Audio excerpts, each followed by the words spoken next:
por ahí no puedan estar con nosotros esta tarde y vamos a dar inicio. ¿Alguien estuvo leyendo la unidad 6? Pregunto por las dudas, ¿alguien estuvo leyendo?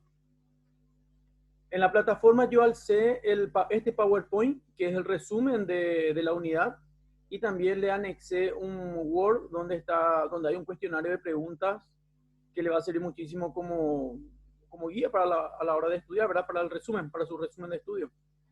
Bueno, vamos a empezar con lo que es la macroeconomía. Recuerden, vamos a hacer un poquito de memoria. En las primeras unidades nosotros habíamos hablado de la división de la economía. Y la división de la economía comprendía 3 puntos principales. La economía descriptiva, que fue el inicio, el cual se basaba meramente en el sentido común. Luego fue evolucionando la economía y con ello también los problemas del ser humano, y evolucionó en lo que nosotros denominamos teoría económica. La teoría económica se vuelve a dividir en micro y en macro, y esa es la parte donde estamos estudiando ahora, la parte de macro, la subdivisión de la teoría económica.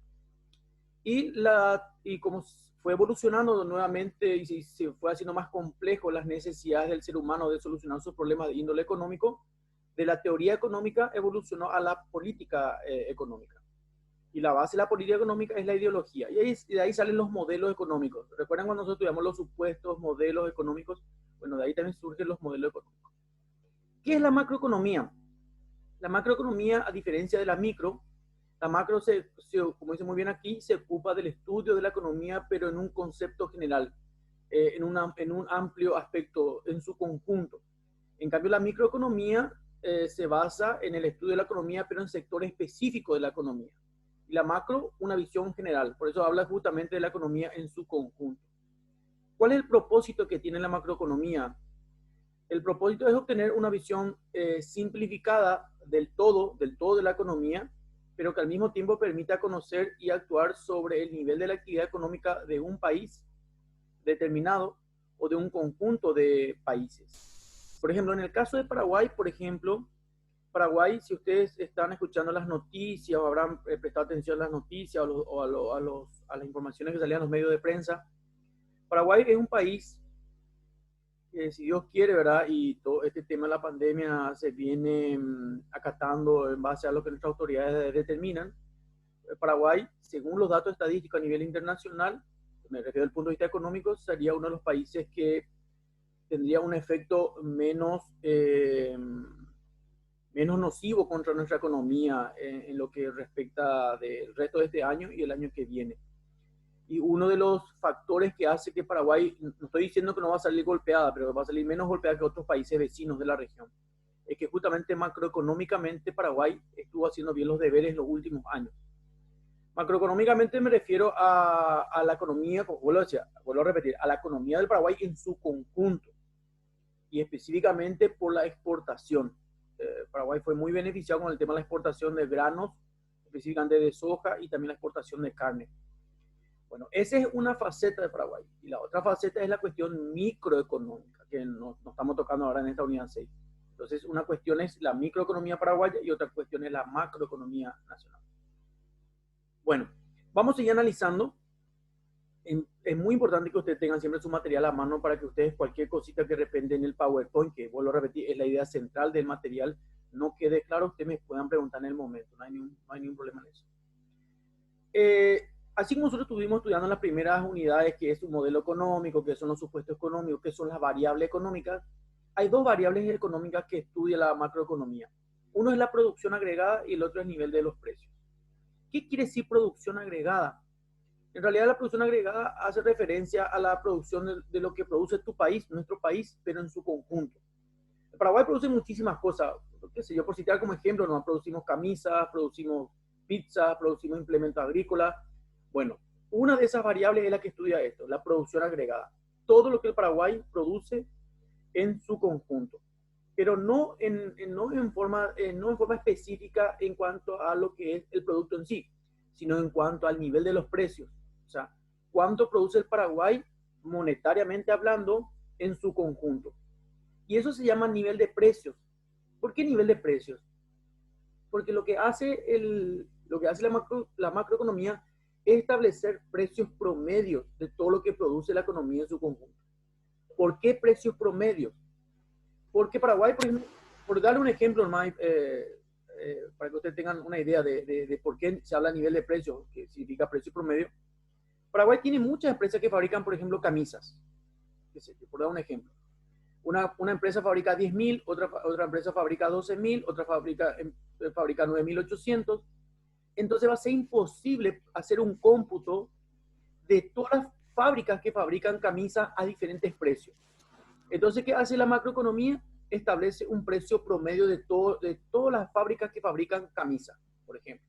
Y eso es nivel de precios. ¿Por qué estamos hablando de calcular la producción agregada, que es lo que produce la economía en su conjunto, y establecer un precio promedio de todo eso que se produce? Porque más adelante vamos a hablar de un indicador muy económico para la macroeconomía nacional, que es el Producto Interno Bruto, el PIB. Bueno, vamos a ir avanzando. Ahora, la macroeconomía, dice acá, para poder analizar cómo funciona la economía en su conjunto, en un aspecto general, se centra en el estudio de una serie de variables que citamos ahí arriba, que son la producción agregada y el nivel de los precios. Y eso le va a permitir lograr los dos propósitos generales. Uno, establecer objetivos bien concretos. Y el otro, diseñar una política macroeconómica. Normalmente, ustedes son muy jóvenes, yo no sé si por ahí algunos ya habrán participado en la votación, qué sé yo, para autoridades, pero cuando ustedes escuchen, por ejemplo, en las próximas elecciones, presten mucha atención que estas palabras, establecer objetivos macroeconómicos bien concretos y establecer una política macroeconómica, normalmente suele estar mucho en la boca de los políticos cuando estamos en época de elección. Porque la macroeconomía, de una manera u otra, la política macroeconómica direcciona hacia dónde va nuestra economía y cómo va a ir. Y de estas políticas macroeconómicas dependen muchísimas cosas. Depende, por ejemplo, el nivel del empleo que vamos a tener. Depende muchísimo el costo de vida. Depende muchísimo el nivel salarial también, el cual va a determinar nuestro poder adquisitivo. O sea, lo que usted está estudiando en este momento va a tener tiene mucha relación con lo que nosotros estamos haciendo en este momento. Recuerden cuando nosotros estuvimos hablando del objetivo de por qué estamos estudiando. Uno de los objetivos del por qué nosotros estudiamos en la universidad es justamente una fuente de trabajo como mano de obra calificada, el cual nos permita obtener una remuneración salarial digna, el cual pueda obviamente cubrir todas nuestras necesidades. Bueno, muy bien. Vamos a hablar un poquitito de las políticas macroeconómicas. La política macroeconómica está integrada sencillamente por un conjunto de medidas que toma el gobierno. Y esas medidas que va a tomar el gobierno va a influir, como le acabo de decir hace un minuto atrás, va a influir sobre cómo va a funcionar o cómo va a marchar la economía y cómo nos va a afectar a nosotros, por ejemplo, a los ciudadanos de este país. Esto es en todas partes, en todos los países del mundo se maneja este mismo concepto. ¿Cuáles son los tres objetivos clave que tiene la macroeconomía? Y acá entramos en tres aspectos muy, muy importantes. Uno es el rápido crecimiento de la producción. ¿Qué significa en términos más sencillos un rápido crecimiento de la producción? Evidentemente, cualquier economía necesita producir cantidades abundantes de todos los bienes y servicios que demanda la población. Por eso tiene que haber un rápido crecimiento de la producción, porque a medida que pasa el tiempo, la población también se va incrementando. Y al ir incrementándose la población, también se incrementan las necesidades. Fíjense en el caso de Paraguay, y no solo en el caso de Paraguay, sino también en países latinoamericanos. 70% de la población de la región es gente joven. Y esa gente joven que va saliendo de los colegios, manteniendo necesidades, necesitan estudiar, luego necesitan obtener una fuente de trabajo, necesitan tener una remuneración, necesitan tener casas, necesitan tener alimentos, necesitamos asistencia sanitaria, necesitamos seguridad social, necesitamos servicios públicos, necesitamos un montón de cosas. El tema es que no se va a poder cubrir todas esas necesidades si no establecemos un rápido crecimiento de la producción. Imagínense que la población crezca y con ello sus necesidades, pero la producción del Paraguay se mantenga estable, se mantenga constante. No vamos a llegar a satisfacer, por lo tanto, solamente un grupo, un porcentaje de la población accedería a los servicios, mientras el otro porcentaje de la población sufre necesidades.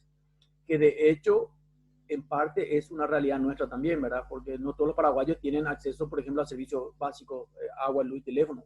Y eso ya le da a usted una pauta de que no existe un rápido crecimiento de la producción para, toda la población. Más en un país como el nuestro, que es un país denominado en vía de desarrollo. Nosotros no somos un país desarrollado. Estamos procurando, ¿verdad? Bueno, ¿qué más también? ¿Cuál sería otro objetivo clave de la macroeconomía, además de obtener un rápido crecimiento de la producción? Que dicho sea paso, acoto algo, tiene que ser sostenible también. A nosotros no nos sirve que la producción crezca solamente este 2020 y luego durante los otros siguientes 5 años se mantiene igual o en descenso. Eso no sirve. Tiene que ser sostenible. Tiene que apuntalarse el crecimiento económico. Tiene que ir creciendo cada año más la producción en la economía. Es igual que ustedes. Usted no sirve que ustedes rindan súper bien el probatorio, pasen con excelentes calificaciones y después en los cursos regulares se descuiden y terminen aplazándose o dejando la carrera. Eso no es sostenible. Eso fue momentáneo nomás. Entonces, ¿qué es lo que usted tiene que hacer? Es, obviamente, ingresar, si es posible ingresar con buen promedio y luego sostener su rendimiento. Así como una economía sostiene su producción, usted tiene que sostener su rendimiento. Entonces, desde el primer semestre hasta el 10º semestre, usted tiene que tener un buen promedio. Y eso sería un rendimiento, o en este caso, una producción sostenible. Ahora, ¿cuál sería el siguiente objetivo muy importante? Nada más y nada menos que obtener un elevado nivel de empleo. Un elevado nivel de empleo es muy importante. Hoy ustedes tienen un promedio entre 19 y 20 años y forman parte, ustedes dependen muchísimo de la economía familiar, pero no siempre va a ser así. Llega un momento que eso se va a dar vuelta y la familia va a empezar a depender de ustedes. Entonces, se tiene que obtener un elevado nivel de empleo para todos los jóvenes paraguayos que están terminando la secundaria y se están incursionando ya directamente a la fuente de trabajo como mano de obra bruta, o en el caso de ustedes que se están preparando como futura mano de obra calificada. Entonces hay que satisfacer a esa gran demanda de trabajo que va a existir. Fíjense, si Dios quiere, dentro de 4 años y medio, ustedes ya van a estar presentando su carpeta, su currículum vitae en empresas, ya sea con el perfil del contador o de un administrador. Entonces, la macroeconomía tiene que tratar de establecer un elevado nivel de empleo. Si no se logra un elevado nivel de empleo, nosotros vamos a caer en el otro punto, el punto muy crítico que estamos hablando del desempleo. Y eso es bastante dramático. Y no hace falta hablar a futuro. Fíjense en este preciso momento. En este preciso momento estamos hablando de que más de, según los últimos datos, que si no me equivoco, vuelvo a recalcar, no estoy muy seguro, pero se hablaba de más de 30.000 puestos de trabajo que se perdieron ya en estos 2 meses de cuarentena. 30.000 puestos de trabajo. ¿Qué es eso? 30.000 es un número bastante grande para un país como el nuestro. Pero estamos hablando de 30.000 cabezas de familia que estaban llevando el sustento a sus casas. Multipliquen esos 30.000 por un promedio de entre 4 y 5 personas. Es una situación bastante difícil de solucionar. Obviamente que el Paraguay tenía para este año 2020, antes que ocurra todo este tema de la cuarentena, yo me recuerdo que allá por el diciembre del 2019, estaba escuchando que Paraguay se avisoraba como una de las economías que macroeconómicamente iba a tener unos datos bastante interesantes para este año 2020. Y ocurrió esto que evidentemente nadie esperábamos, y eso hizo que Paraguay macroeconómicamente no avance el porcentaje, los puntos porcentuales que pretendía tener este año. Y eso va a tener una repercusión directa sobre el Producto Interno Bruto de este año. Y a su vez eso va a tener secuelas, obviamente, en nuestra calidad de vida, en el costo de vida, en el empleo, etcétera, etcétera, etcétera.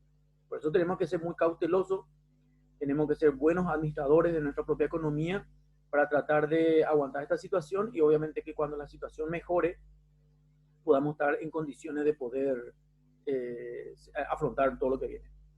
Y obviamente el tercer objetivo muy importante de la macroeconomía es lograr una estabilidad en los niveles de los precios.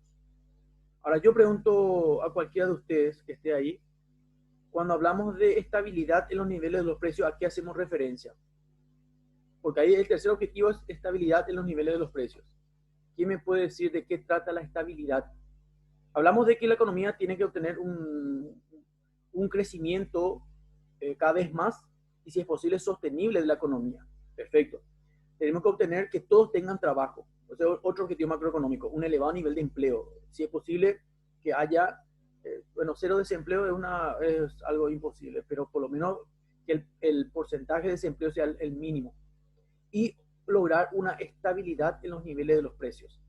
Cuando ustedes escuchan estabilidad en los niveles de los precios, ¿a qué palabra económica le viene a su mente? Habíamos hablado ya en unidades anteriores, por eso quiero hacer esta pregunta. Cuando hablamos de que los precios se estabilicen, o sea, lograr que los precios no se desestabilicen, tenemos la estabilidad en los niveles de los precios, ¿a qué nos estamos refiriendo? Hay un fenómeno económico que causa estragos en los precios, especialmente los precios, y con ello en el costo de vida, y con ello nuevamente en la calidad de las personas, en la calidad de vida. A ver, ¿quién me puede? Profe, yo creo que sería la inflación, ¿puede ser? Correctísimo, correcto, Néstor, es la inflación. Entonces, perfecto, excelente por el compañero, es la inflación. Cuando hablamos de inflación, la inflación es el fenómeno económico que causa estragos en los niveles de los precios de las cosas, de todos los bienes y servicios que nosotros consumimos. Por ejemplo, el famoso Oyupi Paité. Cuando sube todo, ¿se acuerdan los dos efectos que nosotros estudiamos en la unidad anterior? Efecto renta y efecto sustitución. Cuando sube el precio de todas las cosas que yo consumo, que nuestras familias consumen, llámese agua, luz, teléfono, comida, vivienda, transporte, comunicación, etcétera. Cuando sube el precio de todas estas cosas y otras cosas en mí permanece igual, permanece constante, como por ejemplo mi nivel de renta, mi ingreso, mi salario, automáticamente yo soy un poco más pobre que antes, decía Francisco Mochón. Y eso se llama efecto renta. ¿En qué sentido soy un poco más pobre? Compro menos cosas, compro menor cantidad de cosas. Antes yo compraba, qué sé yo, un ejemplo hipotético, 5 kilogramos de carne a la semana y ahora tengo que comprar 3 kilogramos de carne. ¿Por qué? Porque gano la misma plata, pero el kilogramo de carne subió. Entonces compro 2 kilogramos menos. Y ese 2 kilogramos menos significa un 40% de ingreso menos en ese producto. Soy 40% más pobre que el mes pasado porque acabo de subir los precios. Y ahí recurrimos desesperadamente al efecto sustitución. ¿Qué es el efecto sustitución? Que cuando sube el precio de las cosas y todo en mí permanece constante, yo lo que busco es sustituir ese producto que compro menos por otro parecido, ya no igual, parecido, similar. Y bueno, podemos reemplazar ciertos productos por otros, pero hay productos que son altamente inelásticos que con qué vamos a reemplazar. La educación, por ejemplo. Ustedes no están estudiando nosotros no estamos estudiando porque somos amantes del estudio. Estamos estudiando porque el estudio es una necesidad. El estudio me va a proveer el día de mañana una fuente de trabajo, el cual me va a ayudar a mí para mantener a mi familia. Y en forma digna, con un salario digno, no bajo un concepto de explotación laboral, gano apenas y me explotan laboralmente. Eso es lo que todos nosotros deseamos, trabajar dignamente, las horas normales, ganar un salario que me permita vivir dignamente. Pero para normalmente lograr eso, nosotros tenemos que prepararnos, tenemos que capacitarnos. Entonces nosotros estamos estudiando por eso, por ese objetivo. Entonces, fíjense qué importante todo esto. Entonces, como dijo Néstor, justamente hace referencia a la inflación. Excelente. Bueno, vamos a leer un poquitito en forma así fluida y ustedes, compañeros, no tengan ningún problema. Si usted por ahí algo le llama la atención, detenemos la clase y me preguntan, no hay ningún problema. Por favor, participen. Yo quiero que ustedes participen. Bueno, vamos a hacer una lectura rápida de lo que es el primer objetivo macroeconómico, que es un rápido crecimiento de la producción. Dice acá, contar con una elevada cantidad de bienes y servicios, obviamente es todo lo que los países desean. Y para eso tiene que producir grandes cantidades.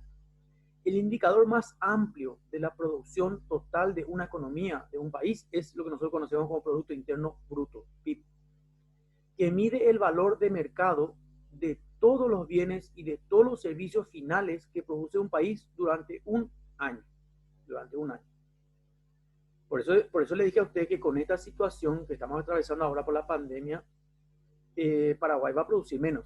Por algo ya tenemos más de 30.000 puestos de trabajo, gente que perdió su trabajo, porque la economía bajó, dejó de producir. Por lo tanto, nosotros vamos a producir menos. Y ese va a ser el dato que va a arrojar nuestro PIB a fin de año. ¿Cuánto va a ser el PIB del año 2020? Porque en base a lo que produzcamos este año, vamos a establecer cuál va a ser nuestro rumbo el año que viene. Por eso, señores, hay que ser muy cautelosos. Ustedes tienen que tomar en serio este tema de estudio. Ustedes tienen que ingresar y tienen que luego continuar a full estudiando en forma disciplinada en el primer semestre. Porque el año que viene va a ser una secuela de este año. Entonces nosotros, mucha gente pues está diciendo, no voy a dejar de estudiar ahora, pues el año que viene voy a estudiar. El año que viene va a ser una situación bastante dura también. Entonces nosotros tenemos que asegurarnos ya este año para seguir avanzando en los años que vienen. No es que el año que viene va a ser mejor que este año. Así que tenemos que estar preparados y tenemos que aprovechar todos los recursos que tengamos disponibles. Sigo leyendo, acá en esta partecita. Aunque la evolución del Producto Interno Bruto presenta fluctuaciones, o sea, presenta cambios variables a lo largo del tiempo, lo normal, lo ideal sería para las economías que son por lo menos desarrolladas, y nosotros que no somos desarrollados porque queremos ser desarrollados, es que la producción siempre tenga lugar en un entorno de tendencia a creciente. ¿Qué quiere decir creciente? Cada vez más, más, más. Le expliqué yo por qué. Porque la densidad, la población pues crece y con ello las necesidades, y nosotros tenemos que satisfacer esas necesidades. Entonces la producción siempre tiene que ser a más, no a menos, que es lo que probablemente ocurriría este año. Bueno, vamos a seguir avanzando. Vamos bien, gente, hasta ahí, no hay ninguna duda, algo que ustedes quieran de repente preguntar. Me dan el ok y seguimos avanzando. Todo bien, profe. Excelente. No. El concepto general de lo que es el Producto Interno Bruto, vamos a sacar un concepto específico que se llama PIB potencial. O sea, el PIB potencial es parte del PIB. Vamos a leer un poco el concepto. ¿Qué es el PIB potencial? Es el máximo nivel de Producto Interno Bruto que puede mantenerse con dos cuestiones muy importantes. O sea, el máximo nivel de producción que se puede obtener es PIB potencial. Pero tenés que contar con tecnología y tienen que tener un volumen de población.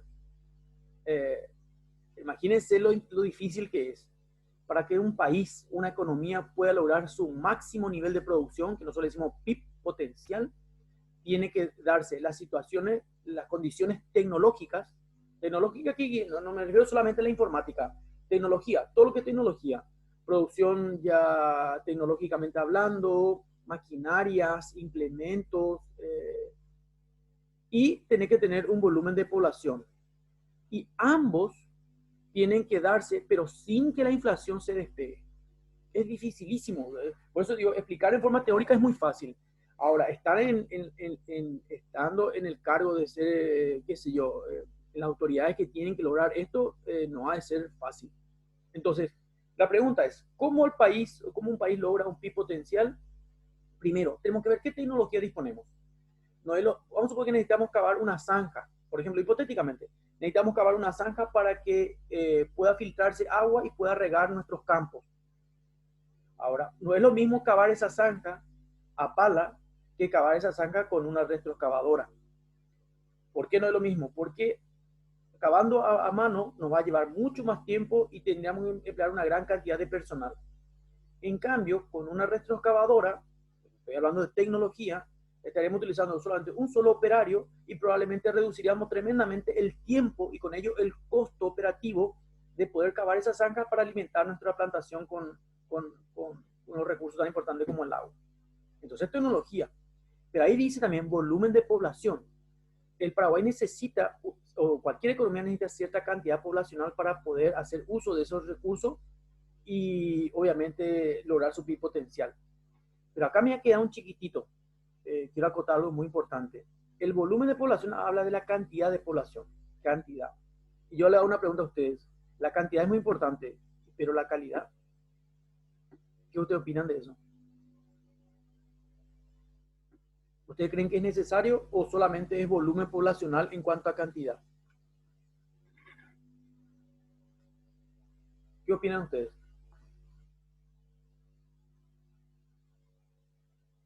A ver, ¿me están escuchando? ¿Cómo se ve la pregunta? ¿Cómo? Vuelvo a recalcar, escuchen con mucha atención. Dice que para que una economía pueda lograr su PIB potencial necesita dos cosas.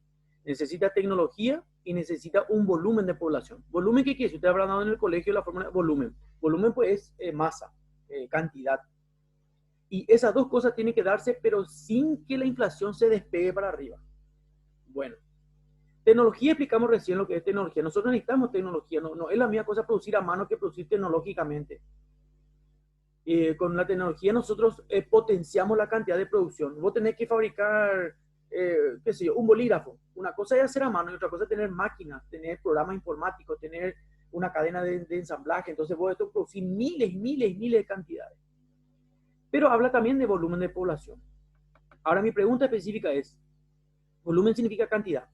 La cantidad de la población es muy importante. Pero ¿qué pasa si tenemos cantidad de población pero no es calidad? ¿Será que la tecnología, el uso de la tecnología va a ser efectivo o no? Esa es mi pregunta específica. Yo personalmente creo que si hay mucha gente y que, por ejemplo, no sabe utilizar la tecnología, no va a servir de nada a través de tener mucha población. Correcto, yo coincido contigo plenamente. Por eso, ¿de qué sirve que compremos el tractor para acabar la zanja más rápida y podamos reducir costos y la producción sea más efectiva si no hay un operario que sepa manejar el tractor? Y ese es nuestro problema. En el Paraguay, y no solamente en Paraguay, sino en la mayoría de los países de la región, nosotros tenemos mucha población joven, pero ¿cómo es la preparación de esa gente joven? Tiene estudio terciario, que son profesionales. Ese es nuestro gran dilema en Latinoamérica. Latinoamérica es un continente rico en recursos, pero a diferencia de otros continentes, de repente la cantidad no se justifica con la calidad. En el caso del Paraguay, yo creo que había un dato que había arrojado el Ministerio de Educación y Cultura hace varios años atrás, no mucho, no hace mucho tiempo, donde hablaba que solamente en el caso de Paraguay, y creo que Latinoamérica no debe separarse mucho de ese concepto, un mínimo porcentaje de la población nomás accede al estudio terciario, o sea, al universitario. Solamente un 3%, ¿no? 3% de toda la población joven. Y eso es muy, muy bajo. Nosotros necesitamos que se incremente eso, que se incremente por lo menos por arriba del 20%. ¿Cuál es el factor que hace que de repente haya mucho? Y lanzo otra como pregunta, ¿por qué ustedes creen que hay un mínimo porcentaje del volumen de población que estudia y que se prepara? ¿Será porque nadie quiere estudiar? ¿Por qué ustedes creen? Que no hay muchas oportunidades para estudiar. Coincido, pero oportunidad en qué sentido, no hay tantas universidades o el costo de estudiar es alto. Yo creo que para la Es mayoría va muy a ser importante. el costo y también que no tienen recursos para poder pagar, ¿verdad? Claro, correcto. Yo eso coincido. Yo pienso, yo estoy en la tesitura que muchos jóvenes, recuerden que la población joven se determina más o menos de 30 a 35 años para abajo. Si el 70% de tu población es gente joven, yo pienso que todos los jóvenes tienen la aspiración y el sueño de poder capacitarse, de ser una mano de obra calificada y utilizar la tecnología y con ello incrementar la producción y elevar nuestro PIB potencial. Pero ¿cuál es la cuestión? Como dijo muy bien el compañero, nosotros necesitamos muchos recursos y entre ellos recursos financieros. Y el estudio, pues, no es una cuestión de meses, es cuestión de años. Entonces uno tiene que tener recursos suficientes para aguantar todos esos años. Entonces es muy difícil. Y mucha de nuestra población terminan no estudiando y formando parte de la mano de obra bruta y ganando salarios ínfimos que no le permiten lograr el sueño de todas las cosas que una persona desea. Y esa es nuestra realidad. Nosotros no nos escapamos de eso. Por eso, con mayor razón, gente, nosotros que estamos estudiando y que tenemos la posibilidad de poder estudiar, de poder cubrir esto, tenemos que aprovechar. No podemos ser irresponsables y obviamente descuidar nuestros recursos y mal utilizar. Bueno, perfecto. Vamos a ir avanzando. Excelente. Están trabajando bastante bien. Ahora, fíjense que el siguiente objetivo también es lograr un elevado nivel de empleo. Y fíjense este párrafo que es especial para nosotros que estamos estudiando, que escribió Francisco Mochón. Cuando se finaliza el periodo de formación, cuando termina tu periodo de formación, en la secundaria, pasaste por la primaria, termina la secundaria y después que seguir el estudio terciario, que es el universitario. Y cuando termina la universidad, dice acá, cuando termina el periodo de formación como contador, como administrador, como abogado, como ingeniero comercial, como lo que ustedes sueñan ejercer su profesión, todos los individuos desean encontrar rápidamente un buen empleo. Para eso nosotros estamos estudiando, nosotros no estamos estudiando por amor al estudio, nosotros queremos a cambio bueno, este es mi título universitario como contador o como administrador, ahora yo me presento y estoy demandando un trabajo para trabajar en lo que yo estudié. Dice acá, si estas condiciones se cumplen, no dice para todos, para la mayoría de las personas en condiciones de trabajar, la economía obtendría un elevado nivel de empleo. Pero se tiene que cumplir eso. La otra cara de la moneda, porque esto tiene dos caras, una parte linda y una parte que no es tan linda, la otra cara de la moneda es el desempleo. Esta es la parte jodida de ese lado, de esa cara de la moneda. ¿Y cómo se mide el desempleo? Se mide lo que nosotros denominamos tasa de desempleo. Es el indicador, tasa de desempleo. Y acá abajo está, esta es la formulita de la tasa de desempleo. ¿Cómo se mide la tasa de desempleo? Es el número de parados. ¿Qué son parados? Las personas inactivas. Las personas que no trabajan y que no están buscando trabajo. ¿Qué personas forman este grupo? Estamos hablando de los jóvenes, muy jóvenes, los niños. Estamos hablando de los ancianos, de los jubilados que ya no están produciendo, que produjeron en su momento, pero no están produciendo. Estamos hablando de los estudiantes que todavía no están trabajando, se están preparando para trabajar, pero que todavía no están trabajando. Y eso se divide sobre la población activa. ¿Qué es la población activa? A diferencia de la población de parados o inactivos, también se le dice a esto. La población activa es una población que está trabajando, que está produciendo, y las personas que a lo mejor no están produciendo, pero que están buscando trabajo. Entonces también se computa como parte de la población activa. Entonces, el número de gente que no está trabajando y que tampoco está buscando luego trabajo, dividido la población que sí está trabajando o que no esté trabajando, pero que sí está buscando, están en búsqueda de un recurso laboral, multiplicas por 100 y te va a establecer tu porcentaje, tu tasa de desempleo. Que se avisora que podría ser alto en estos últimos tiempos para toda la región y para todo el mundo en realidad. Por eso hablamos de que los economistas están hablando de que ojalá no caigamos en una recesión económica. Y aparte de lo que resta el 2020 y el 2021, recesión económica. Yo les explicaba a ustedes cuando hablamos de expansión y recesión económica. Los dos flagelos de la recesión económica son el desempleo y la inflación. Por eso, gente, no es para tener miedo, pero es por lo menos para ser cauteloso, para empezar a ahorrar dinero, para empezar a no gastar por gastar. Si estoy estudiando, a estudiar en serio, tengo que ingresar, tengo que pasar, tengo que seguir avanzando, no estar descuidándome porque el año que viene voy a ser mejor. Entonces hay que ser muy cauteloso. Bueno, seguimos avanzando. El tercer objetivo, como dijo muy bien el compañero, el tema de la inflación. Lograr una estabilidad en los niveles de los precios. Lanzo una pregunta nuevamente para ustedes. ¿La inflación es un problema solamente en los países pobres como el nuestro o es un problema que tienen los países ricos también? La inflación. ¿Qué usted opina? También lo tienen los países ricos. También lo tiene, excelente por la compañera, muy bien. También lo tienen los países ricos.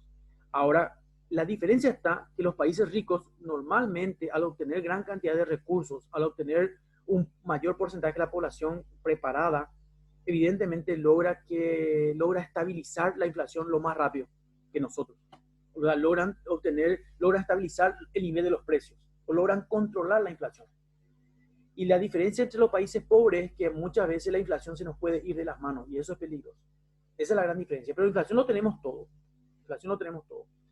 Ahora, otra pregunta. ¿La inflación se puede eliminar? ¿Se puede bajar a cero? Pregunto. ¿La inflación se puede eliminar por completo como flagelo de la economía? ¿O se puede controlar y reducir nomás? ¿Qué opinan? Yo creo que se puede reducir nomás. Correcto. Estoy de acuerdo con Nailea y con Néstor. Sí, se puede reducir nomás. Con que reduzcamos o que logremos controlar la inflación, ya es una maravilla para una economía. Reducir a cero es imposible. Es como si fuera que yo le digo que la pobreza va a ser cero en un país. No existe ningún país del mundo, ni el más rico del mundo, que tenga pobreza cero. Lo que podemos lograr es establecer un bajo nivel de desempleo, un bajo nivel de pobreza y una inflación controlada. Si logramos eso, ya es una maravilla. Por eso dice acá, lograr una inflación estable o controlada, que puede ser un sinónimo, es un objetivo macroeconómico, pues los fuertes crecimientos de los precios distorsionan las decisiones de las empresas y de los individuos y por lo tanto impiden una asignación eficiente de los recursos. Por eso vuelvo a decir, imagínense que empieza a escasear cosas. Por eso Paraguay, ese problema todavía no estamos teniendo mucho en Paraguay, porque Paraguay es un gran productor de comida. Paraguay produce comida muchísimo, produce en cereales. Y como de repente, al producir gran cantidad de alimentos, nos está faltando los alimentos en los supermercados. Y al no faltar los alimentos, los precios no están despegando hacia arriba. Si hubiese escaseado, ahí hubiera sido una situación mucho peor. Si hubiese escaseado la comida en el Paraguay, el precio del pan, de la harina, de la carne, de los lácteos, todo se hubiera disparado hacia arriba. Y ahí sí hubiera sido tremendo, porque ahí no hubiéramos tenido la posibilidad de poder llevar la comida a nuestras mesas. Ojalá que esa situación se mantenga mientras dure toda esta situación. Ahora, por contrapartida, Paraguay no tiene mucha tecnología. Fíjense que nosotros hasta hace poco no estamos produciendo muchas cosas que estamos demandando. Por ejemplo, camas para terapia intensiva, respiradores artificiales, hasta barbijos no teníamos. Ahora recién estamos empezando a producir. Entonces, ¿qué es lo que pasaba? Eso teníamos que nosotros comprar del extranjero. Tenemos algunas cosas, tenemos que ir comprando del extranjero, insumos sanitarios. Y los insumos sanitarios están escaseando a nivel mundial. ¿Y eso qué quiere decir?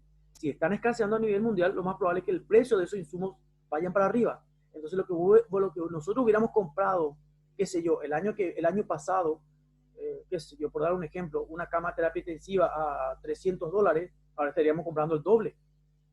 Porque al escasear hace que la inflación, hace que los precios suban de esas cosas. Y nosotros tengamos que comprar a ese precio. ¿Por qué tenemos que comprar a ese precio? Porque sencillamente no fabricamos. Bueno, eso no ocurre, por ejemplo, con el tema de alimentos, porque Paraguay sí es productor de alimentos. Ahora, vamos a ir avanzando. ¿Se puede eliminar la inflación de una economía? No. Por eso, como dije, muy bien dijo la compañera y el compañero, no, pero se puede controlar. Ahora, ¿qué medidas se debe tomar para poder reducir o controlar la inflación? La medida que hay que tomar para reducir la inflación generalmente conlleva a una contracción de la economía. Ese es el concepto. Contracción de la economía. Frenar el incremento del precio, reduciendo en una medida muy exacta el desempleo y con ello evitar que los precios sigan subiendo. Si logramos estabilizar en los precios, lo que luego tendría que hacer la economía es inyectar nuevamente dinero a la economía y ahí sí empezar a generar nuevamente fuentes de empleo que se habían perdido en los años anteriores.